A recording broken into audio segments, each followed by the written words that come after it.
কি ভাইয়া তুমি এটা কি করলা? এবং একটা সিগারেট দাও।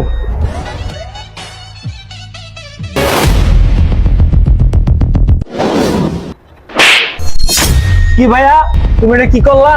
আমার আপন ছোট ভাই, তুই সিগারেট খেতে আসস? সিগারেট খাবি তুই? তোরা তো আমি সিগারেট খেতে দেবো না, তোরা আমি অন্যায় করতে দেবো না। বড় ভাই আছো, বড় ভাইয়ের জায়গায় আছো, কাম করানোর মুরুত নাই। বয়ে খাও, আমি কাম করে তোমার চাওয়াই। আমি যা মনে তা করবো আমার টাকা দিয়া। তোমার সমস্যা কি? যাওয়েন থেকে নালে কিন্তু আতাতে হয়ে যাবো গা।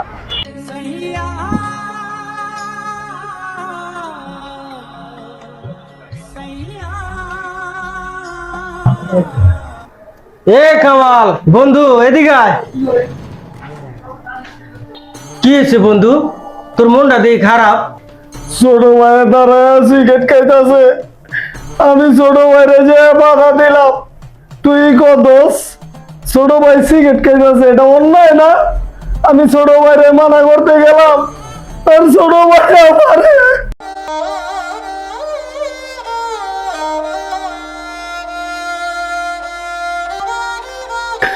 কত কথা কয়ে দিল। মানুষজন সব দেখলো, চার দোকানে দোষ, তুই কদস? এই লজ্জা আমি কার কাছে কই দোষ, কার কাছে কই? মন খারাপ করিস না দোস্ত, তোরই তো ভাই, তোর রক্তের ভাই না। তুই কানলে আমারও মন খারাপ হইতেছে। কান্দি তো অল্লিগা না দোষ, আমি এত পড়ালেখা করলাম, তুই আর আমি, তুই একটা ভালো চাকরি পাইছস, আর আমি এত জায়গায় ইন্টারভিউ দিছি, একটা চাকরি হইতাছে না। আমি কি করবো ক? হয়তো মামু চাচা লাগে, আর নয়তো টাকা লাগে। দোস্ত তুই তো জানোস আমার সংসারের অবস্থা, আমি এত টাকা দিয়ে কেমনে চাকরি করবো দোস্ত? তখন মনে হয় কি জানোস, এত বড় লেখাটা করাই ভাবে আমাকে ভুল করছে দোস্ত, ভুল করছে। তুই ইন্টারভিউ দিতে থাক, কোনো না কোনো এক জায়গায় চাকরি হইব। মন খারাপ করিস না দোস্ত। এত পড়ালেখা কইরাও আমরা কেন চাকরি পাই না দোস্ত? আর যদি ছোটখাটো কোনো কাম করতে যাই, এলাকার মানুষই কয় তোরা এত পড়ালেখা কইরা কেন ছোট কাম করবি, তোরা বড় চাকরি করবি, বড় অফিসে করবি। দোস্ত আমার মনে হয় কি জানো, এই পড়ালেখাটাই একটা অভিশাপ, পড়ালেখাটাই একটা অভিশাপ দোস্ত।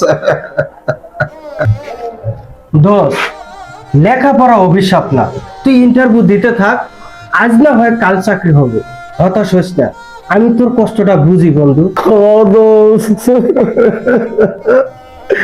এই বেকারত্ব জীবন দোষ আমি আর চাই না দোষ, আমি আর চাই না।